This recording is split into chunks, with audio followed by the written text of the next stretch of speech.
Magandang araw at gabi sa lahat. Tawagin na lang ako sa pangalang Lando. Narito ako upang ibahagi sa inyo ang aking karanasan na naganap sa Cagayan de Oro noong 1976.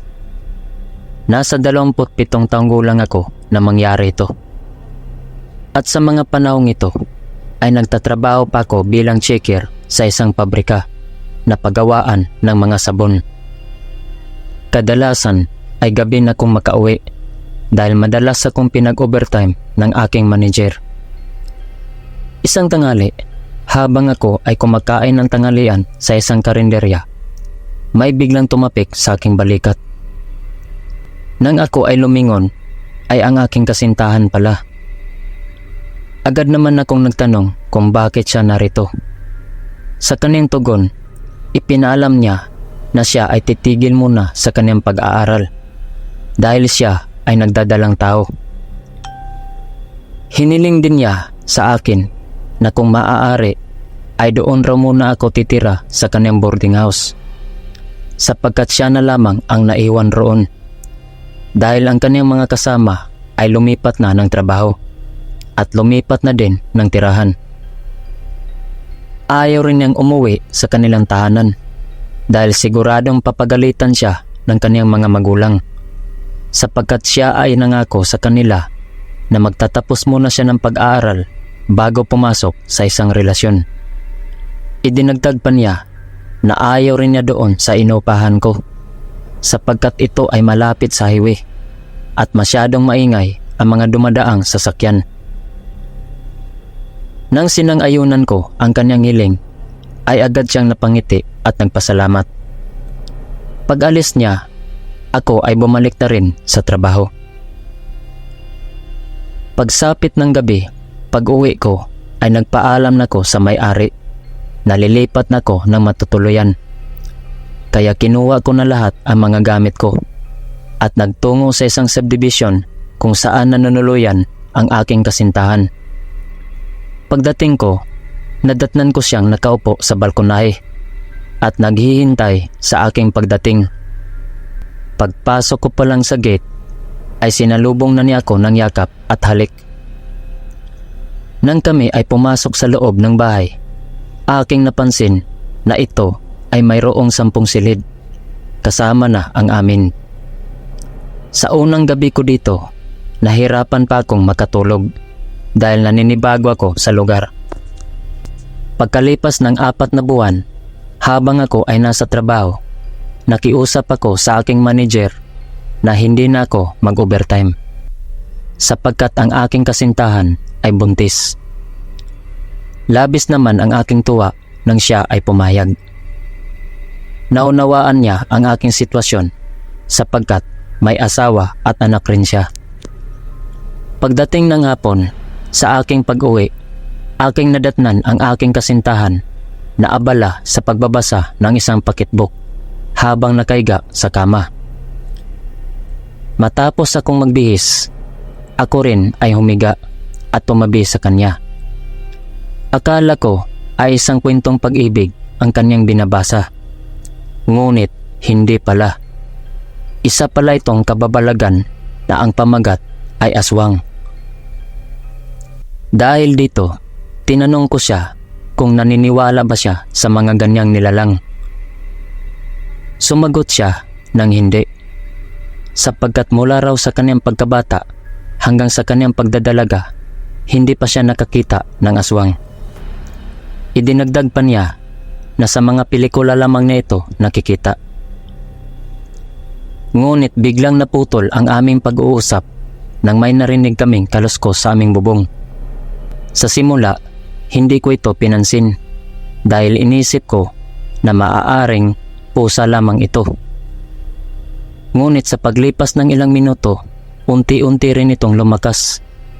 Tila mayroong nagnanais na sirain ang aming bubong.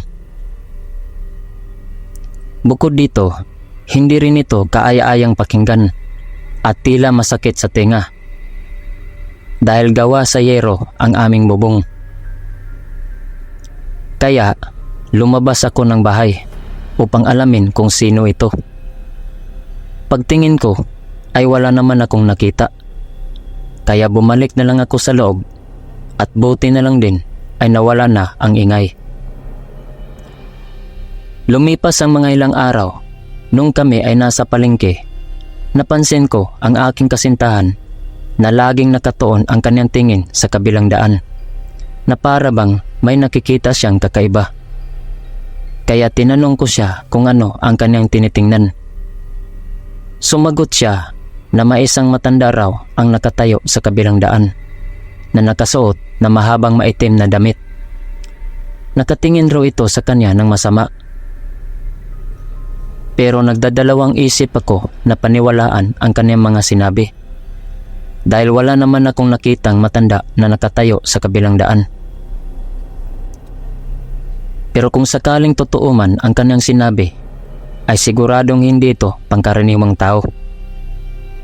Kaya nagpasya ako na uuwi na lang kami.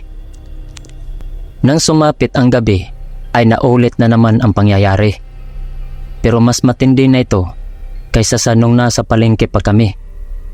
Dahil habang naglalaba ako sa banyo ay bigla na lang sumigaw ang kasintahan ko. Kaya dali-dali akong nagtungo sa kwarto. Pagtingin ko ay nakita ko siyang umiiyak habang nakatago sa ilalim ng kumot.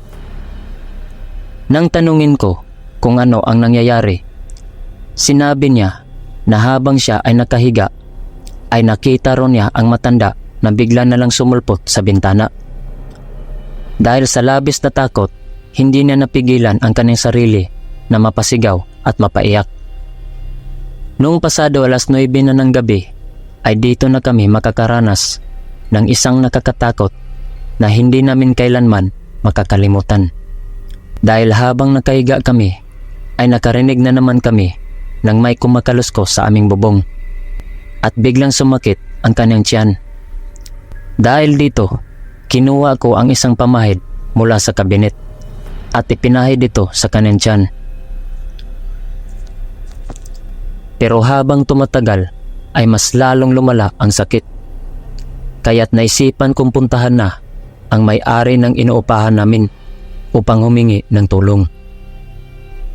Pero pagbukas ko ng pinto, bigla kong kinilabutan nang makita ko ang matanda na nakatayo sa aking harapan. Palagay ko'y baka ito ang tinutukoy ng aking kasintahan. Pero hindi ko makita ang kanyang muka dahil natatakpan ito ng kanyang mahabang buhok at kusa na lang itong gumalaw na tila may sariling buhay. Isasara ko sana ang pinto, subalit nahawakan niya ako sa kamay. Napakalakas ng nilalang na ito dahil nagawa niya akong buhatin at ibinalibag. Buti na lang ay hindi tumama ang ulo ko sa sahig. Kahit nakaramdam ako ng sakit sa aking katawan, ay pinilit kong bumangon dahil nakita kong papalapit na siya sa akin.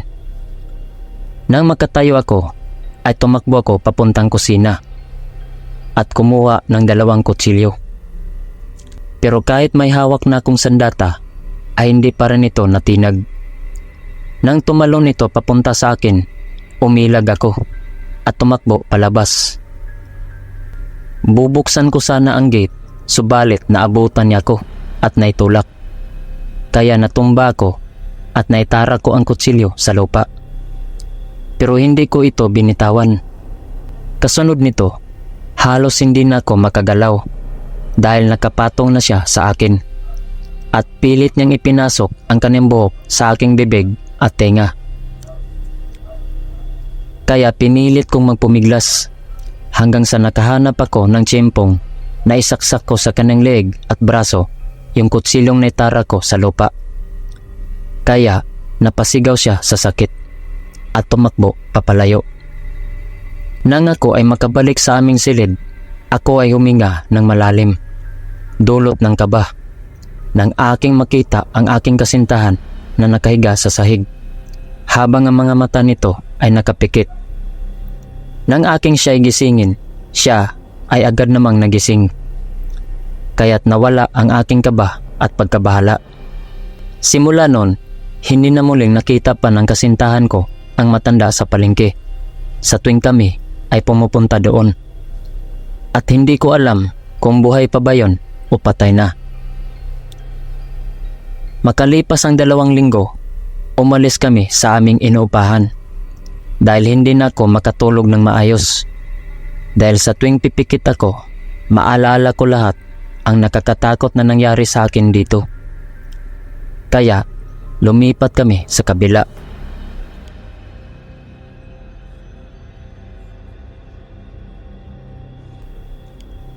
At dito nagtatapos ang aking kwento. Maraming salamat sa pakikinig. Kung nagustuhan niyo ang kwentong ito, maaari kayong mag-comment sa ibaba at mag-subscribe sa aking channel. Maraming salamat.